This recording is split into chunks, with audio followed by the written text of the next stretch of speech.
How long have you been overweight? Are you one of those people who was thin for most of their lives and gained weight after getting married and having kids? Did you start gaining weight after a personal tragedy in your life? Or are you like me, the kid who left the delivery room and made a dash for the nearest cafeteria? Today's story is about Barbara, who lives on Staten Island, right across the bay from New York City.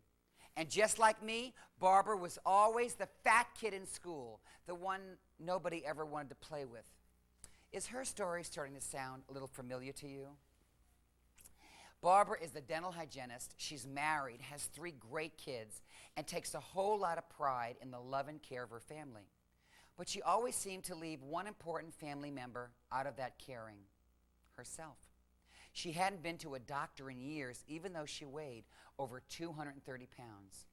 Barbara continued her compulsive eating habits, not caring enough about her appearance to do anything about it.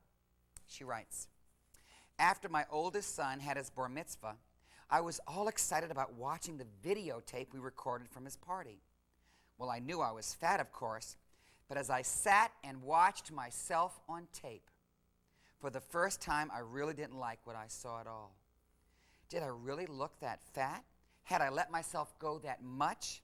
Without stopping to think about it, I marched right into the bathroom and pulled out my forgotten scale. Before I got on it, I looked at myself in the mirror. Look at my face, I thought. But which face? I got so many chins, it's hard to tell where my face ends. So there was my scale just a few steps away.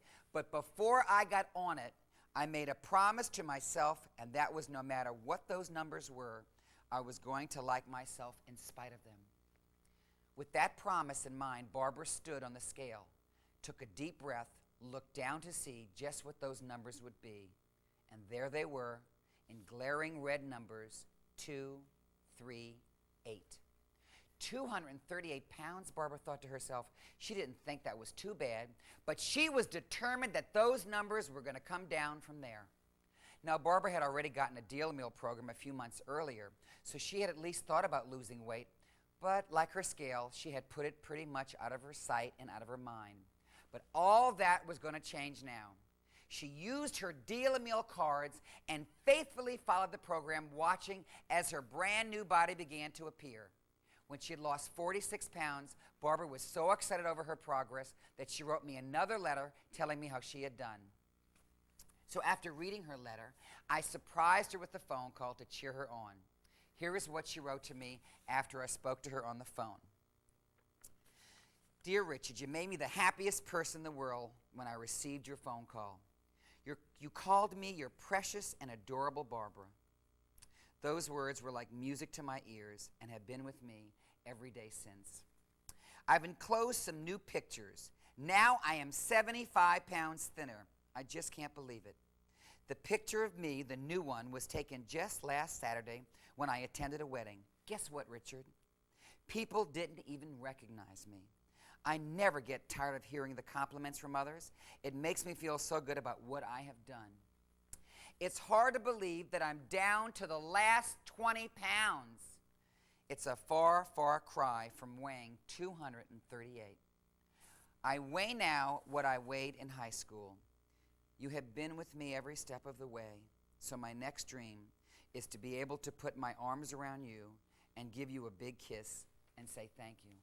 Love, Barbara." Isn't she something? I talked to Barbara again a few days ago, and she was moving right along and had lost another 8 pounds. She's eating right. She's exercising every day. Wait to hear this. She went to the doctors. She got her first physical in 15 years, and thank goodness she was given a clean bill of health after having waited so long.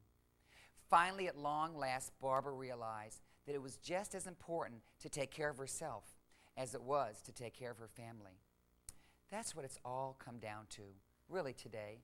I want you to do what Barbara did, to make a personal pledge to always take care of yourself. Well, I'll see you right here tomorrow. Hey everyone.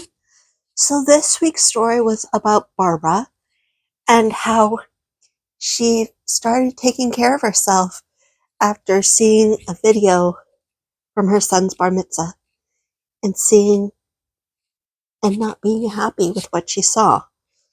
I think a lot of us had this happen where we feel like we look good in a picture, and then we see that picture, we see that video, and we're like, oh. The video just before this, I went through a photo album or scrapbook that was made when I was a senior in high school that basically, in a way, chronicled my weight journey from 1992 to 2005. I know I put 2006 in the video, but I guess the one picture was from 2006. So from 92 to 2006. And, some of those pictures, I'm like, oh my God, I look terrible. And other pictures, I'm like, I don't look as bad as I think I did. And,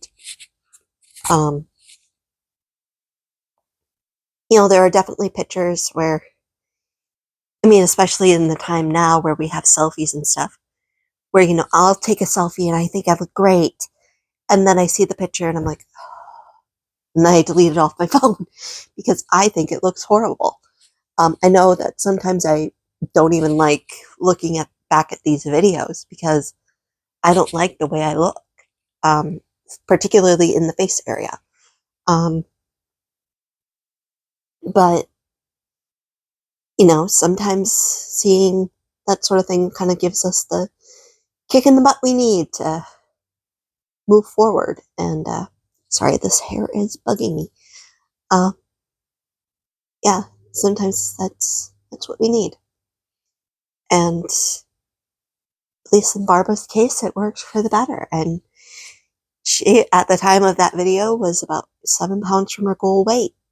I hope she was able to achieve that and that she is living a happy and healthy life now, 30 years later.